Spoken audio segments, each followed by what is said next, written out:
book. What should we do next? Are there kids here, actually? Here's a quiz. All right, let's try a quiz. This is a bunch of Goosebumps titles. Some of them are real, and some of them are fake. And when I read the title, you can just yell out. Let's see how much you know about the old Goosebumps books, okay? Just yell out, real or fake, all right? Number 1, The Dummy Meets the Mummy. Real. Right, real. 2, Slappy New Year. Real. Yeah, that's real. 3, Slappy Bar Mitzvah. No, that's fake. Judy and the Beast. No, it's real. That one's real. All right, Morons from Mars. No, I wanted to do a book called Morons from Mars. That's a great title, right? Come on, it's a good Goosebumps title. And I went to my editor and I said I'd like to do a book called Morons from Mars, and he said, well, you can't do that, you'll offend the morons. I'm not making that up. It's really true. All right. 6, Frankenstein's Dog. Real. 7, Eat Cheese and Die. That's a trick question. Right? It's say cheese and die. That's the trick. Number 8, It Came From My Nose. Fake, right, good. Number 9, Haunting with the Stars. That's real. Number 10, I'll Eat Your Breakfast. But that would be a good title, wouldn't it? I mean, I think that was scary. Right? And finally, Scariest Book Ever. That's real. That was the first House of Shivers book. I'll tell you a true story. I grew up in a little suburb of Columbus, Ohio. My family was very poor. We lived, seriously, 3 doors from the railroad tracks. And I had to wear my cousin Stanley's clothes, old clothes to school, because we couldn't afford stuff. Stanley lived a couple blocks from us, and we hated him. My brother Bill and I, we hated Stanley, because he was really mean, and he was always trying to scare us. And he would say, I'd be wearing his own, he'd say, hey, Bob, that shirt looks so much better on me. And he'd just say mean things all the time. And he would at night, he'd be staying over, he'd hide under the bed and come running out in the middle of the night to scare us. And one day, I was having a birthday party, and Stanley climbed in the window wearing a black ski mask and terrified everybody, and he ruined the party. So Bill and I, we hated him, and we had one goal in life, and our goal was to get back at Stanley, to get revenge. But we didn't know how to do it. But one day, I figured out a plan. We had a neighbor, Mr. Wilson, who lived 2 doors down from us. He was a very old man, and he died. And right after he died, I was walking to school. I walked past his house, and somebody had left his front door open. So I said, gee, I should close that for him. So I went up on the porch, and I started to close, and I thought, gee, I'll just take a look inside Mr. Wilson's house, because I'd never been in there. And I walked into the house, and it was very cold, the heat had been turned off, and there was just a little sunlight coming in through the front window, but everything was the same. Nothing had been changed. All the furniture was there. Everything was in place. And I walked around, and I walked into Mr. Wilson's bedroom, and I looked around, and I had a great idea for scaring Stanley. And I told my brother, I said, look, Stanley's coming for dinner, and tomorrow night, and you know Stanley's afraid of ghosts. So I'm going to dare him to go into Mr. Wilson's house. I'm going to say, Stanley, I bet you're too chicken. And he'll come in. And Bill, I want you to get into Mr. Wilson's bed and pull all the sheets on top of you. And when I bring Stanley into the room, I want you to slowly lift up the sheets, slowly, and say, "Get out of my house. Get out of my house." He'll be terrified. And Bill said, "That's a great plan. That'll work with Stanley. I know that'll work." But unfortunately, tomorrow evening, I have a trombone lesson. And my brother was very short, but he played trombone. He couldn't reach the low notes. His arms weren't long enough, but he loved playing trombone. I said, "Bill, that's okay. I'll keep Stanley at dinner long enough for you to get over there and get into Mr. Wilson's bed." So the next day, Stanley came for dinner, and I kept him there. We had a long dinner, and after dinner I said, "Stanley, I bet you're too scared to go into a dead man's house." And he said, "No, I'm not. Lead the way. I'm not scared at all." So I led him over to Mr. Wilson's house, and we went in. There was just a little moonlight coming through the window. It was totally dark. And then we walked into the living room, and I said, "Stanley, I bet you're too scared to go into a dead man's bedroom." And he said, "No, I'm not. Of course I'm not." And we walked into Mr. Wilson's bedroom, and I could see the lump under the sheets. I could see the lump ready, and we walked into the room, and slowly the sheets started to rise up, slowly, and then we heard, "Get out of my house! Get out of my house!" And Stanley's mouth dropped open, and it was like squeak came out. He was terrified. His eyes popped up. He said, "Oh no," he let out a scream, and he turned and he ran. And he ran, it worked. It totally worked. And he ran out the front door and ran down the street. And I went up to the front of the house, and I watched Stanley running down the street, terrified. And I saw my brother coming up the driveway with his trombone. And he said, "Am I too late to scare Stanley?" That's my true ghost story.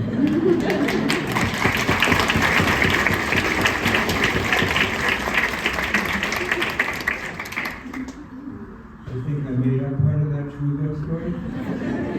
Huh? What do you think? Think maybe I made up a lot of that true ghost story? Maybe. The kids are believing.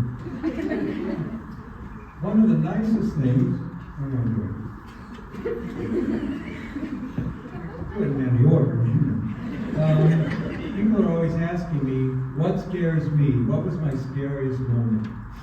And I'll tell you, I remember the scariest moment of my life. I remember it very clearly. When my son Matt was a real little guy, he was like 3 or 4, and I took him to the automobile show in New York.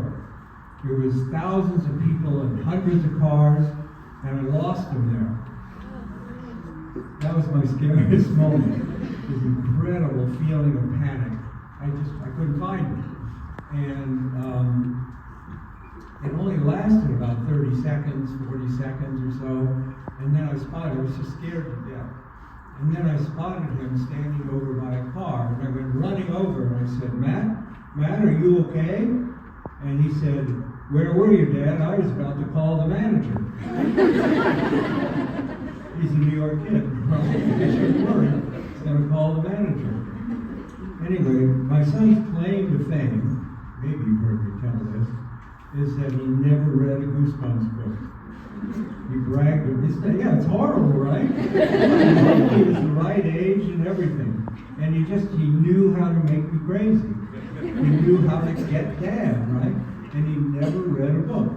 He used to bring them into his friends, and I think he used to sell parts in the book. He'd come home, he'd say, "Dad, you have to put Will in the next one. Dad, you have to put Jamie in the next one." I think they paid him $10. And of course, I always did it. Somehow, yeah, he read all the Garfield comics his whole childhood. That's all he read. He had all the Garfield collections. He read Garfield. And then he went off to college and he was an English major. That makes sense, right? Well, your family's, when you're a writer, your family's always there to back you up. One year, I was really lucky. I won the Nickelodeon Kids' Choice Award for Author of the Year. And I was really thrilled to win because 52 million kids had voted. So it's quite an honor. And I called my nephew Sam, I think he was about 9, he was in New Jersey, and I called Sam, and he was a Nickelodeon freak, he loved Nickelodeon. And I said, Sam, how would you like to go to LA with me and go to the Nickelodeon Awards? And he said, oh no, if I knew you were going, I would have voted for you. He voted for Shel Silverstein. It's nice, right? Family support. My wife, one day, I was on the Today Show, and the interview went really well. I was feeling really good about it. And I got home, there was a note on my desk from my wife, and it said, you were great, now plunge the toilet. It keeps you humble, right? But one of the nicest things about being me is the incredible mail that I get, and the wonderful mail that I get from kids. And I thought maybe you would like to hear some real letters. I'm not making this stuff up. These are real letters that kids sent to me. Dear R.L. Stine, I love your books. You're like the scariest man on earth. I want to know everything about you. Do you have hair? Love, Grace. Why? Dear R.L. Stine, have you written anything I've read? Dear R.L. Stine, I'm 10 years old and in the 5th grade. I'm writing to you because our teacher told us we had to. A lot of mail like that. Dear R.L. Stine, I don't know if you remember me or not, but when you came to my school, I'm the one who stepped on your foot. I do remember that. Dear R.L. Stine, you are my second favorite author. That was the whole letter. Talk about keeping you in suspense, right? Dear R.L. Stine, I like your older books. You should write a newer book about an older book, only newer. Dear R.L. Stine, I'm not that smart, but I like your books. Dear, these are all real. Dear R.L. Stine, I didn't like the ending to Horrorland number 8. Do you have an alternate ending you can send me? Dear R.L. Stine, I'm your biggest fan. I read your book so much, I need my parents to escort me to the bathroom. I don't get that one. You really don't get that. Dear R.L. Stine, I have almost every book by you. I kept them forever because I hoped my daughter would read them. Sadly, she didn't want them, so I sold them off. Thank you for sharing. Here's my all-time favorite letter. You probably heard me tell this. It's from all the years. This is my favorite letter from a boy. Dear R.L. Stine, I've read 40 of your books and I think they're really boring.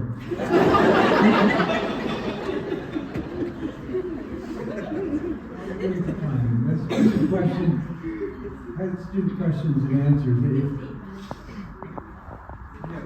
I'm done here. How can I hear the question? I need somebody to do a microphone or something. Otherwise, I won't be able to hear. Who has a question for me? Oh, right here. Yes, you're going to have to get a microphone over to people. You can be real loud. That works.